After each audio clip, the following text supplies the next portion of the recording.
Don't shoot me, I'm just a messenger. Now, when most people read Proverbs 31, they think it's about a perfect woman. But Proverbs 31, plus anything else in the Bible, is not about perfection. It's about power. Now, in these last two verses in Proverbs 31, it's actually revealing what makes a woman valuable, respected, and unforgettable. And guess what? It's not her body, it's not her face, or it's not how many followers she got. No. It's actually because of her reverence and fear of God and the fruit that she bears because of the obedience she has for God. Now, what do I mean by that? Well, let's break it down to get a better understanding. Now, Proverbs 31, 30 and 31 says, "Favor is deceitful, and beauty is vain. But a woman who fears the Lord, she shall be praised. Give her of the fruit of her hands, and let her own work praise her in the gates." Let's break that down. All right, now before I break this down, let me get this clear.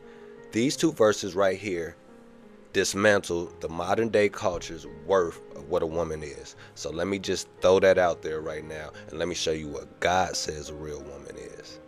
All right, so section 1 says, favor is deceitful. So what does favor mean? Well, favor is considered to mean that you have charm, personality appeal, or even an emotional pull towards someone.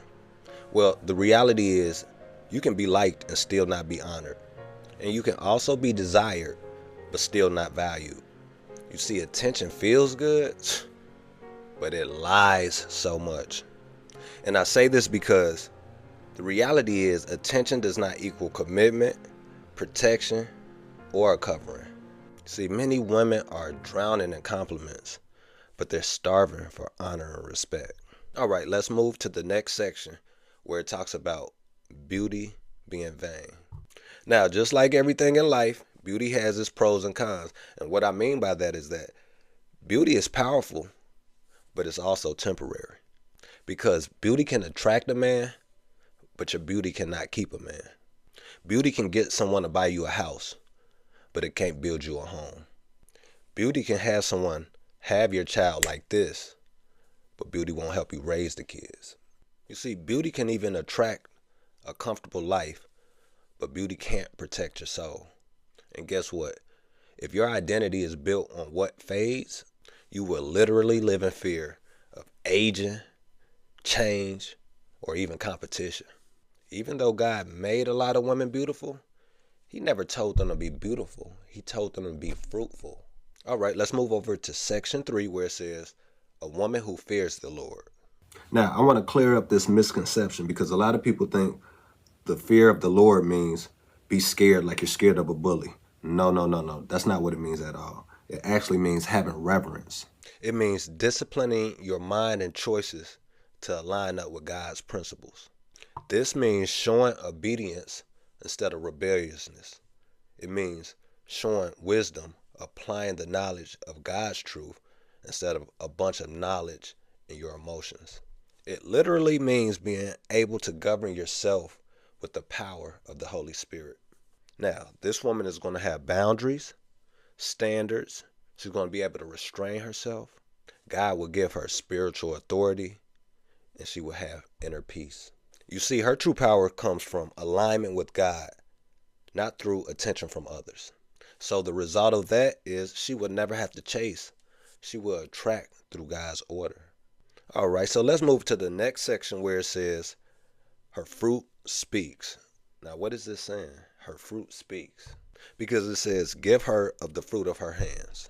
Now, a woman who has a reverence for God, the results of her hands will produce stable children, a peaceful home, wisdom and finances.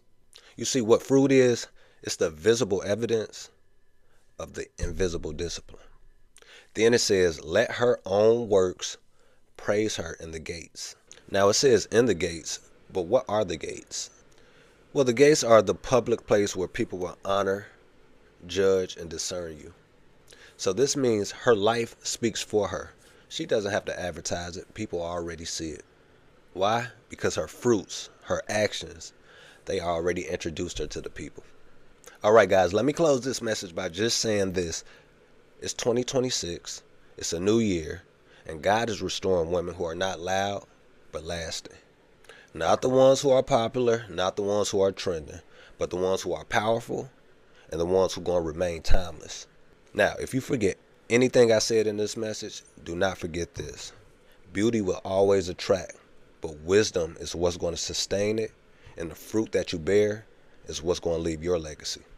Hey, so if this hits your soul, please share it with a woman who's trying to build more than just her image. She's trying to build a legacy. I hope this message was helpful to at least one person. I will be back at you again tomorrow with another one. Until then, I need you to keep your head on a swivel. I need you to love yourself and only help who wants to be helped.